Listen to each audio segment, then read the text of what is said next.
Hello children, let us continue with the biotechnology principles and processes. So last time we discussed what is biotechnology and what is recombinant DNA, what are the tools of recombinant DNA technology. So we have discussed that the main tool of recombinant DNA technology are the enzymes, restriction endonucleases. So let us discuss about the restriction enzymes. In 1963, two enzymes were isolated from E. coli bacteria which restricts the growth of bacteriophage. One enzyme added methyl group to the DNA and restricted the growth of bacteriophage, and the other cut DNA, that is a restriction endonuclease. Function of the restriction endonuclease depend on specific DNA nucleotide sequence. First endonuclease was isolated hint 2.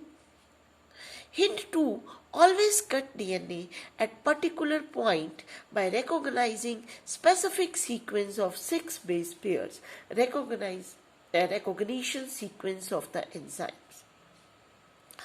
तो पहला enzyme hint 2 जब discover हुआ था, उसके बाद 900 such enzymes, restriction enzymes, they are isolated from different strains of bacteria, 230 strains of the bacteria, and most of the enzymes which are isolated, they are from the bacteria or from the prokaryotes.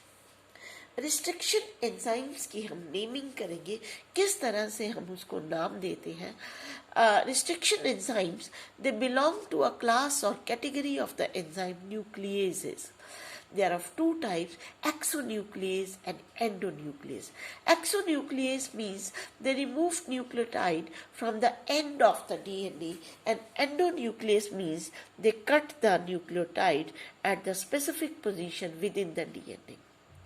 और इनको हम naming कैसे करते हैं, जैसे enzyme का नाम है ई कोलाई R1. ठीक है. So first letter represent the generic name Escherichia, जिस बैक्टीरिया से हमें मिला. Second letter, 2 letters, that represents the name of the species coli, E coli से ये जो है वो मिला है. And the next letter R, that represent the strain, जिस bacteria. So this is obtained from RY13 strain. तो next letter R जो है उसके strain का है RY13.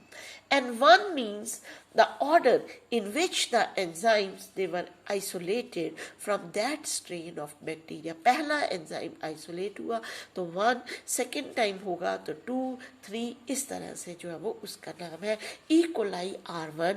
That is one example of restriction endonuclease. तो E. coli R1 हम उसको लिखते कैसे हैं ये हमने देखा. रिस्ट्रिक्शन एंडोन्यूक्लियस, हम कह रहे हैं कि they cut the DNA from within, strand के बीच में से काटते हैं. पर ऐसा नहीं है कि स्ट्रैंड के बीच में से भी कहीं से भी काट देते हैं. No, they inspect the whole DNA sequence, then they find a recognition site, एक particular site को recognize करते हैं, then cut specifically 2 strands of the double helix at their sugar phosphate backbone. तो ये देखो, ये 2 strand है, 5-3 direction, 3 to 5 direction. तो ये particular उससे ही जो है कट होगा. ये नहीं कि कहीं से भी ये यहाँ से कट हो सकता है, यहाँ से ये, यहाँ से. नो, एक पर्टिकुलर साइट से ही कट होता है. First of all it recognises some specific palindromic nucleotide sequence. Now what is palindromic?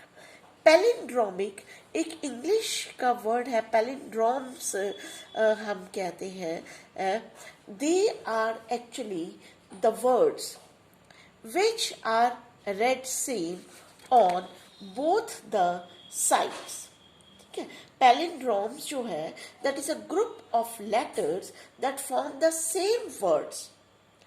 when read both forward and backward. For example, Malayalam, Malayalam, चाहे हम आगे से पढ़े तब भी सेम मलयालम, अगर हम पीछे से पढ़ेंगे तो भी मलयालम, तो इसको हम बोलते हैं पैलिंड्रोम वर्ड्स। तो इसी तरह से there are palindrome sequence, nucleotide sequence in the DNA. Now it is a sequence of base pairs. See here, this is the example of palindromic sequence. This is a sequence of base pairs as that read same on the two strands when orientation of reading is kept the same. For example, अगर हम इसको 5-3- direction में पढ़ते हैं GAATTC और इधर से भी GAATTC, सो अगर ओरिएंटेशन हम सेम रखते हैं, ओरिएंटेशन ऑफ रीडिंग जैसे सिर्फ हम 5-3- डायरेक्शन में पढ़ते हैं, it is read same, so this is known as palindromic sequence. तो restriction enzyme they cut the DNA strand from the palindromic sequence. फिर एक चीज और होती है, it doesn't cut exactly in the centre, कि ऐसा नहीं है कि यहां से कट करेगा इधर से और इधर से, no, it cut slightly away from the centre. तो slightly away from the centre से ये कट करता है। अगर ये बीच में से कट करेगा तब तो क्या होगा, दोनों पोर्शन इक्वल होंगे, तब हम इसको कहते हैं ब्लंट एंड। लेकिन ये अलग से कट था, नेक्स्ट उसमें हम देखते हैं अवे फ्रॉम द सेंटर, तो इट इज नॉट इक्वल। तो ये क्या बनाता है, sticky ends away from the centre of palindrome side, so between the same two bases on the two opposite strands leading to the formation of sticky ends। ये देखो, ये जो है GAATTC, तो लेकिन ये यहाँ सेंटर से नहीं कट होता, तो ये यहाँ से कट हुआ G और A के बीच में, ठीक है। यहाँ से ऊपर वाला स्ट्रैंड इधर से कट हुआ G और A के बीच में, और नीचे वाला स्ट्रैंड यहाँ से कट हुआ, ठीक है। So that form this overhanging stretches. तो ये ओवरहैंगिंग स्ट्रेचेस, तो इस तरह के स्ट्रेचेस को हम बोलते हैं sticky ends. So sticky ends hydrogen bond with their complementary cut counterparts. तो ये जो है बाद में जुड़ सकते हैं विद लाइगेज एंजाइम।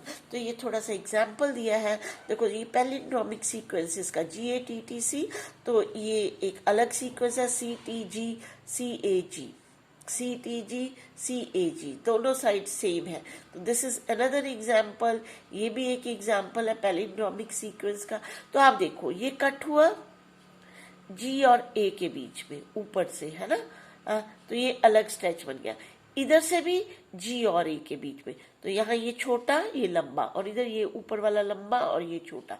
तो इस तरह के स्ट्रेच दे आर ओवरहैंग और they are the sticky end, is like this. Here also you see the cut is between G and A on the same basis, between the two same bases.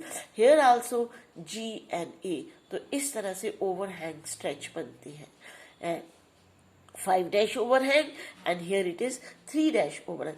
और मान लो कि ये centre में से है, ये this is exactly the centre, then it is blunt ends. तो ये ब्लंट एंड्स होते हैं। तो mostly this is cut in the slightly away from the center, and this is known as forms the sticky ends. So next time we will discuss the formation of recombinant DNA. Thank you so much.